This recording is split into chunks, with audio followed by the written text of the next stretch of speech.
자, 이제 하나님의 말씀 읽겠습니다. 마태복음 21장 1절로 11절 말씀 저하고 같이 교독해서 한 절씩 읽고 11절은 같이 읽도록 그렇게 하겠습니다. 그들이 예루살렘에 가까이 가서 감람산 벳바게에 이르렀을 때에 예수께서 두 제자를 보내시며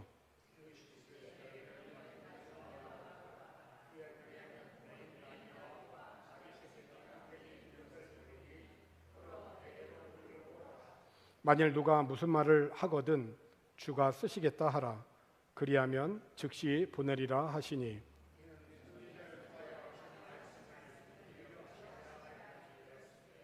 시온 딸에게 이르기를 네 왕이 내게 임하나니 그는 겸손하여 나귀 곧 멍에 매는 짐승의 새끼를 탓도다 하라 하였느니라. 나귀와 나귀 새끼를 끌고 와서 자기들의 겉옷을 그 위에 얹음에 예수께서 그 위에 타시니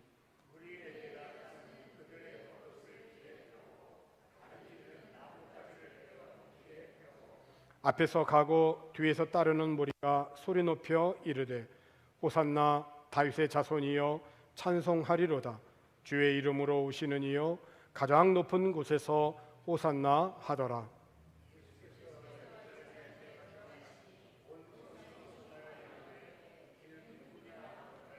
무리가 이르되 갈릴리 나사렛에서 나온 선지자 예수라 하니라. 아멘. 오늘은 고난주간이 시작하는 종려주일입니다. 종려주일이라 이렇게 부르게 된 것은 예수님께서 예루살렘 성에 입성하실 때 많은 백성들이 종려나무 가지를 흔들고 예수님을 맞이했기 때문에 그렇습니다. 왜 많고 많은 나무 중에 종려나무이냐라고 한다면 이스라엘 사회에서 종려나무는 보통 승리의 상징으로 여겨서 주로 왕이 지나는 길에 펴놓거나 또 그 종려나무 가지를 흔들었고 특별히 전쟁에서 승리하여 돌아오게 될 때 그 개선 장군에게도 이와 같은 행동을 함으로 경의를 표하였던 것이죠.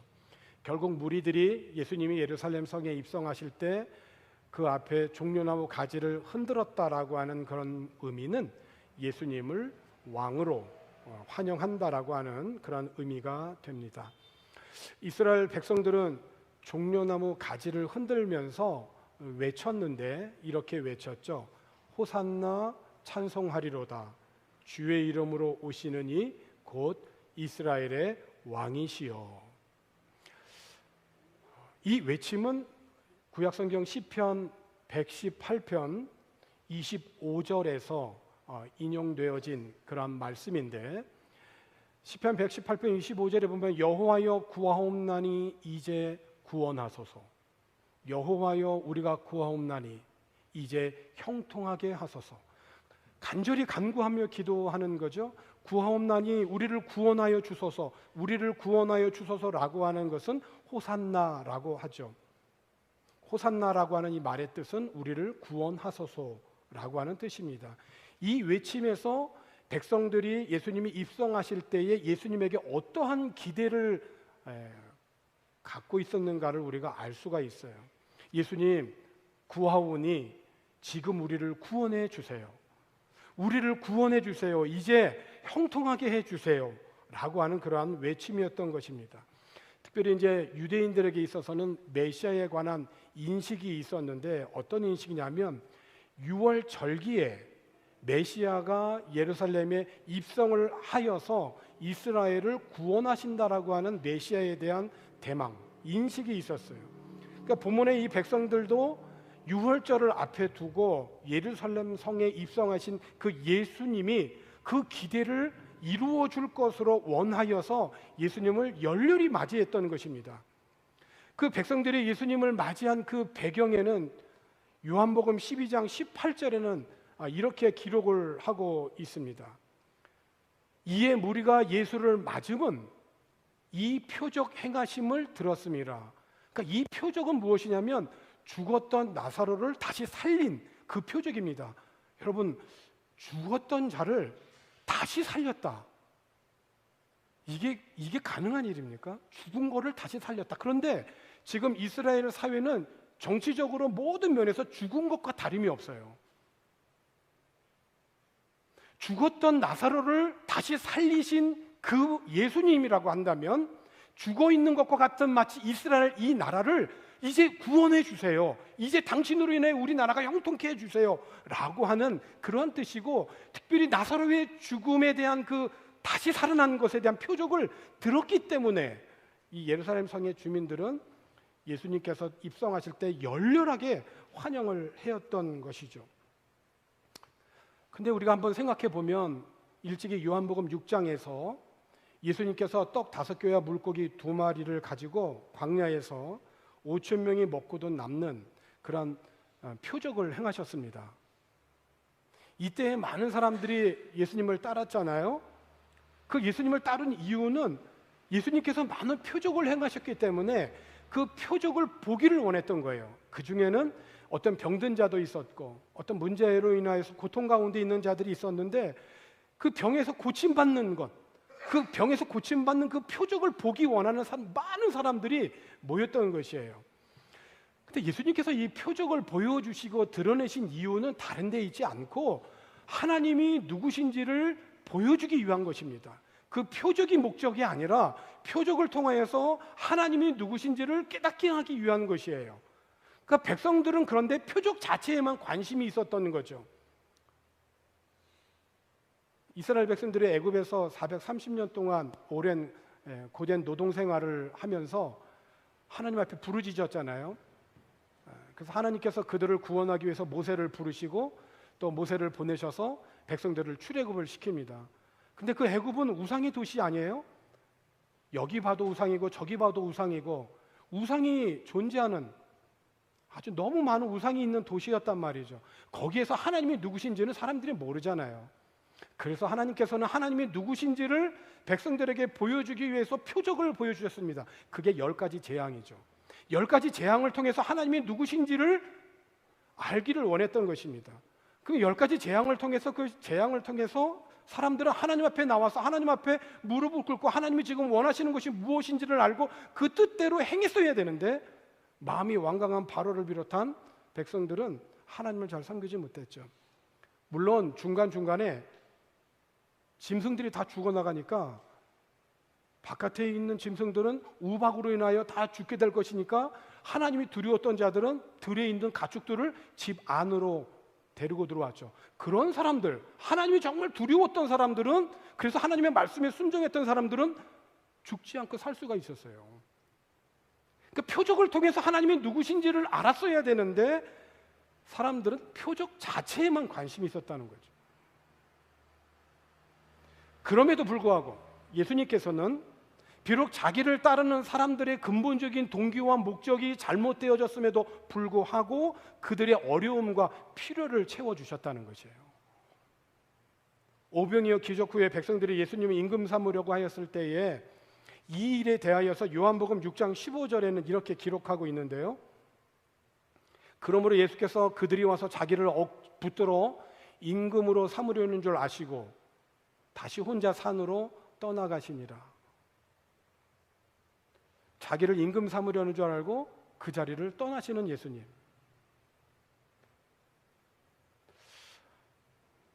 많은 사람들이 인기를 먹고 살기도 하고 인정을 받고 살기를 원하고 그런 것에 목말라 하고 있을 때, 하지만 예수님이 당신이 우리의 임금이 되어주세요라고 그렇게 사람들이 예수님을 높이고자 했을 때에도 예수님은 그곳을 떠나셨다는 거 아니겠어요? 사람들은 예수님이 행하시는 기적을 보고 예수님을 따라다니면서 예수님을 임금 삼으려고 했어요. 근데 예수님은 그들을 피하셨다는 거죠. 주님은 분명히 왕으로 오신 분이시지만은 메시아적인 이 왕권을 세상적인 동기와 목적으로 이용하려고 하는 무리들의 요구는 받지 않으셨어요. 예수님의 이와 같은 자세는 왕으로 예루살렘에 입성하시지만 그가 타고 들어가는 것을 보니까 어린 나귀였음을 우리가 보면 알 수가 있어요. 왜 예수님은 나귀를 타고 예루살렘에 입성을 하셨을까?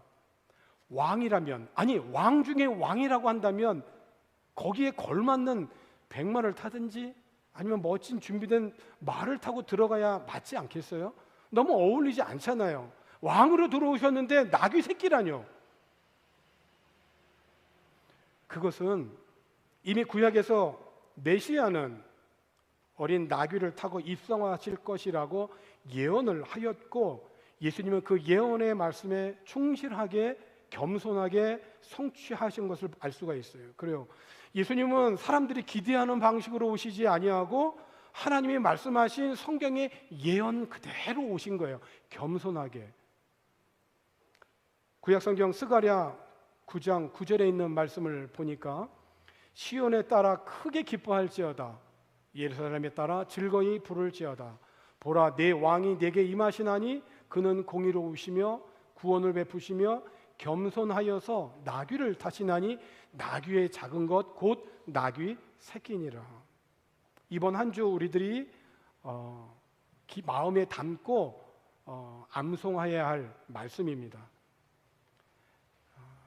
그 출애굽의 10가지 재앙에서 재앙을 피하였던 사람들은 누구냐면, 하나님의 말씀을 마음에 두었던 자들은 그 재앙을 피할 수가 있었어요.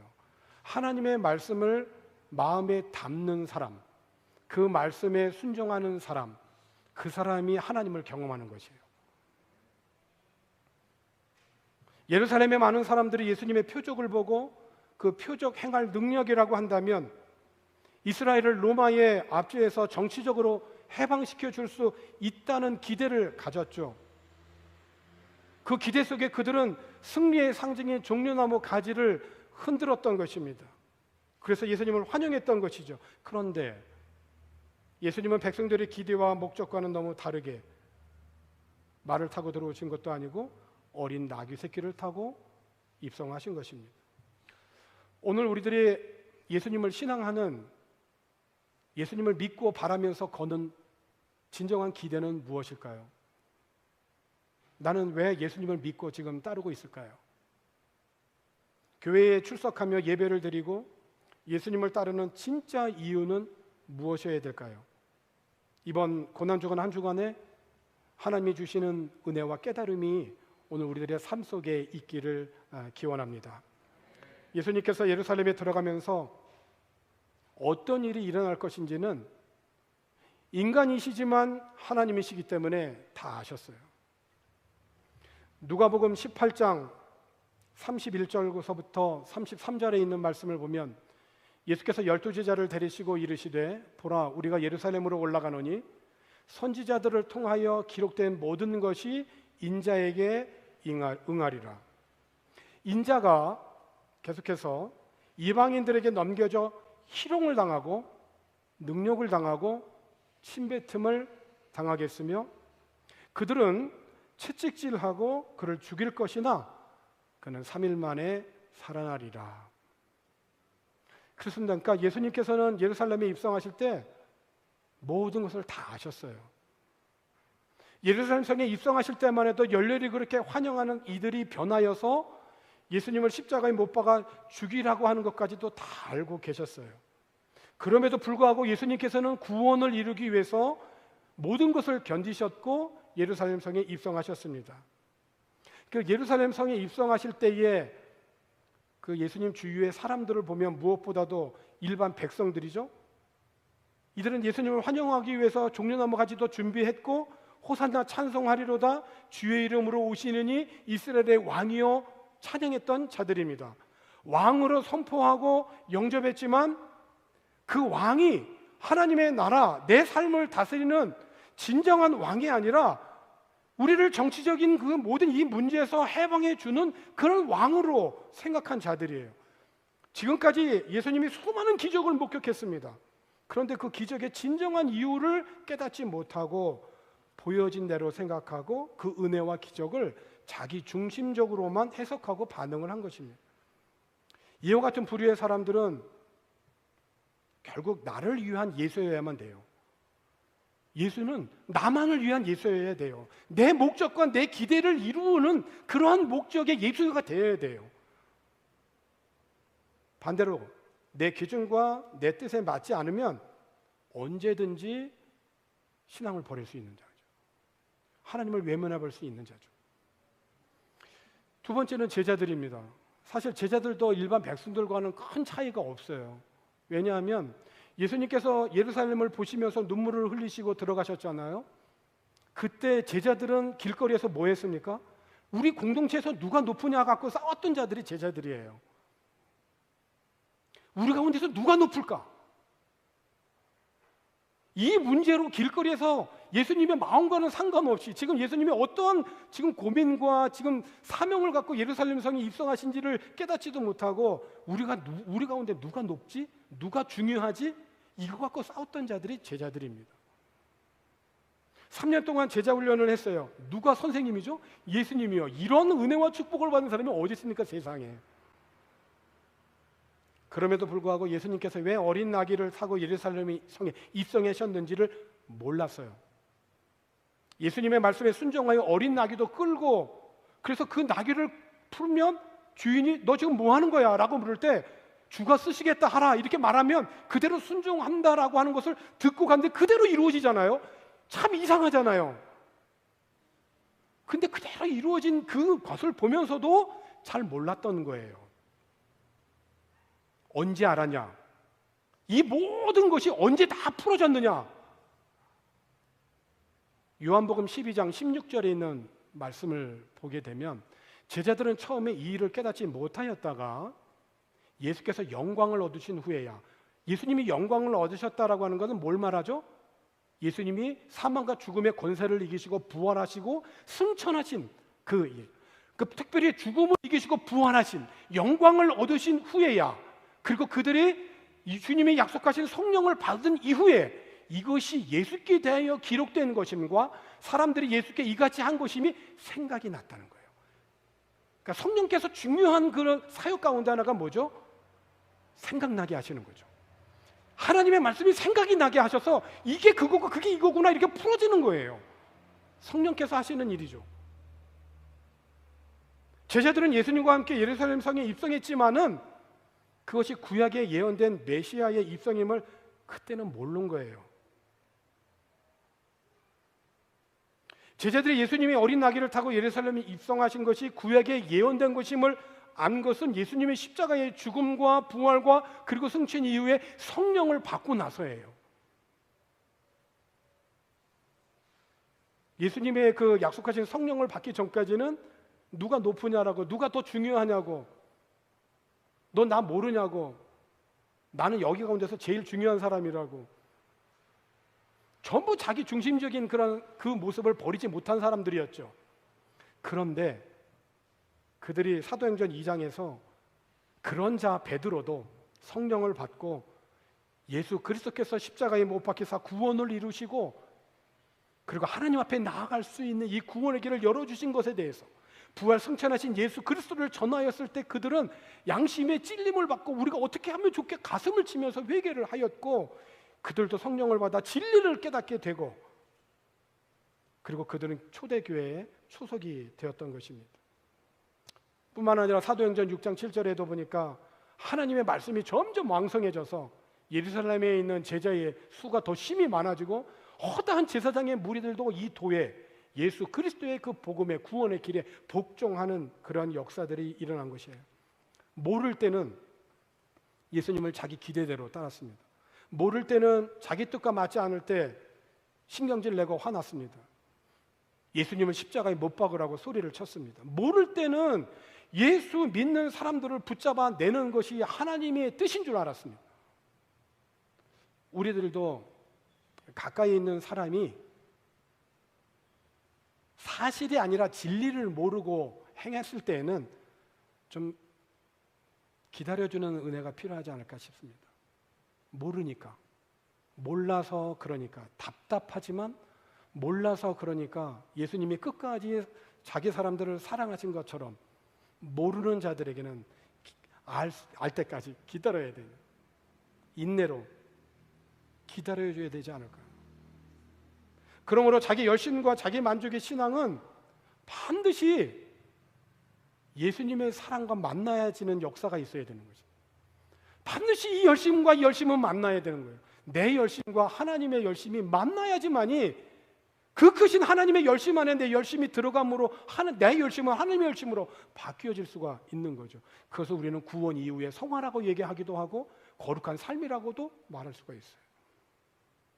오늘 우리들의 신앙생활의 중심이 하나님의 말씀이 아니고 자기 중심이 될 때 내 경험이 되고